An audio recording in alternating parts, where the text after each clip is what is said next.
ازيكم عاملين ايه؟ بجد ما شفتش بجاحة زي الست دي واللي عملته. يعني مش هقول لكم استاذة ورئيسة قسم، لا. ولا هقول لكم مثلا بلطجية، لا. هقول لكم دي اكيد اكيد اكيد الشيطان يقرب لها. استحالة تحس ان هم ماشيين مع بعض كده، توينز. يعني ما سابتش حاجة ما عملتهاش، والله العظيم. يقولوا استاد غلابة. يعني لو استاد بالمنظر ده فربنا يتولانا احسن. لو احنا بالمنظر ده، بس احنا والله اغلب من الغلب، احنا ما بنعملش كده ابدا، استحالة. تعال نخش في الموضوع. لسه مجوزة بنتها وفرحانة فيها، وجابت لها نونة جميلة، وبعد شوية جابت لها ايه؟ ولد. يعني جدة بقى، خلاص بقى، نعقل بقى كده. ست انا ما طلعتش ست انا خالص، ده طلعت انا ثم انا ثم انا.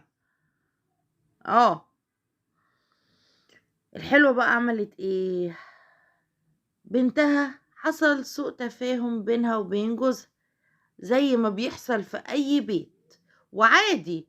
واحنا ما بنتخانقش، ما بنعملش مشاكل.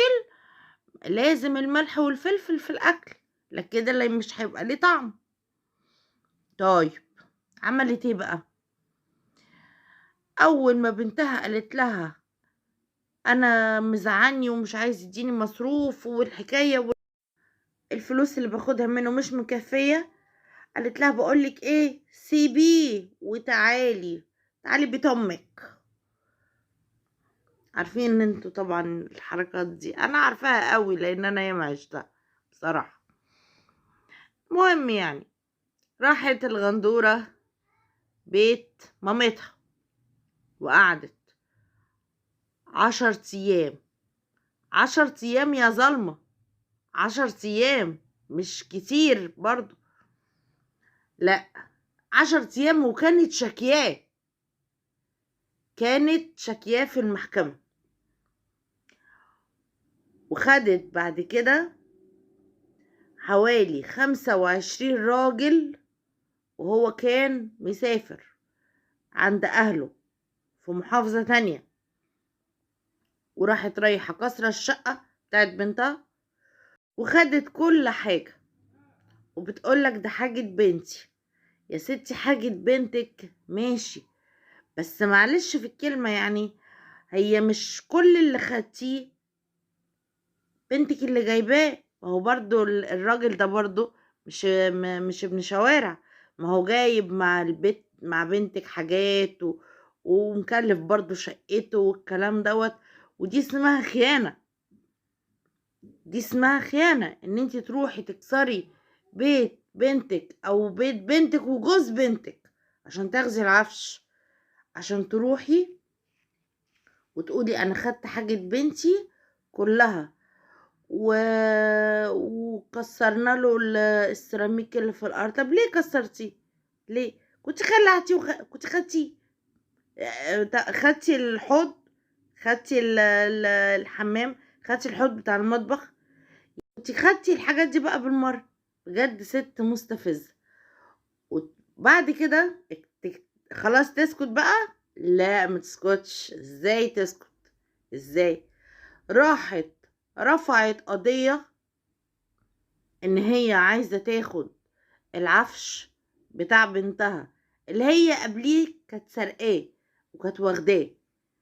يعني هي راحت سرقت الراجل وخدت اللي في البيت كله ومشيت، وراحت اشتكت عليه عشان تاخد تمن القايمة. فاما الراجل جه وعرف بالمصايب والكوارث والفضايح، حاول يروح يتفاهم معاها، ضربوه كراشوبر. شوف يعني ست، استحالة دي قريب الشيطان يقرب لها، استحالة. تسكت بقى؟ لا ما تسكتش. الراجل يجي عشان يتفاهم معاها، ضربوه ورموه بره. طب يا جماعة شوف الولاد، لا ما نشوفش الولاد. المهم طلق جوزها، طلقها وخلاص وسابها والدنيا اتنعكشت والكلام دوت. جت بنتها بقى عشان عايزة تفرح بيها وتقولك لا اجوزها من اول وجديد. امها زعلانة. زعلانة ليه يا حاج؟ زعلانة ليه يما؟ اصل من ساعة ما اتطلقت محدش بص في وشها، ولا حد هيبص في وشها يا حبيبتي، ولا حد اساسا هيهوب ناحيتك يا غالية. ده انت رئيسة عصابة يا ست. وانا ده انت رئيسة عصابة. مين اللي هيهوب ناحية رئيسة عصابة؟ رحتي خدتي العفش بتاع الراجل وقلبتيه وكسرتي له السيراميك وكسرتي له المطبخ والحمام ورحتي رفعتي قضية بالقايمة عشان تاخدي القايمة عشان تجيبي له سجن. والراجل يا عيني برضو كل ده ورجالك عشان يشوف ولاده، ضربتوه وهنتوه وكرشتوه بره و... وعايزة بنتك حد يتقدم لها. ده مين اللي تعبان في دماغه؟ ده مين اللي امه داعية عليه ده عشان يجي ناحيتك؟ ده انت امنا الغولة يما. ده انت امنا الغولة مش هتعمل كده. بجد بجد هو يستاهل. هو جوزها يستاهل، لان هو لو كان سأل من الاول ما كانش وقع في الحفرة دي. فربنا ينجينا يا رب. ربنا ينجينا من البلاء اللي الواحد عايش فيه ده، لان الحياة كده بقت طين. يعني انا مش عارفة اقول ايه. مش عارفة اقول ايه. ده انا جوزي جوزي عمل يعني البدعة 5 سنين لغاية دلوقتي. والله العظيم 5 سنين ما عملش فيه حاجة. ما عملش فيه حاجة يعني خالص. عند مامي، قاعد عند مامي، خليك حبيبي عند مامي. زعلان، خليكي حبيبي، لاني انا ما عملش حاجة. انما انتي 10 ايام، 10 ايام، يعني 10 ايام ايه؟ تطلعي تجري وتشتكي عليه بجد والله العظيم ربنا يكون في عونه. بجد والله يا جماعة انا تعبانة والله. الواحد تعب من اللي هو بيسمعه ده. تحس ان الناس دي يعني هم ليهم دماغ تانية وليهم آراء تانية فربنا يعين كل واحد على دماغه.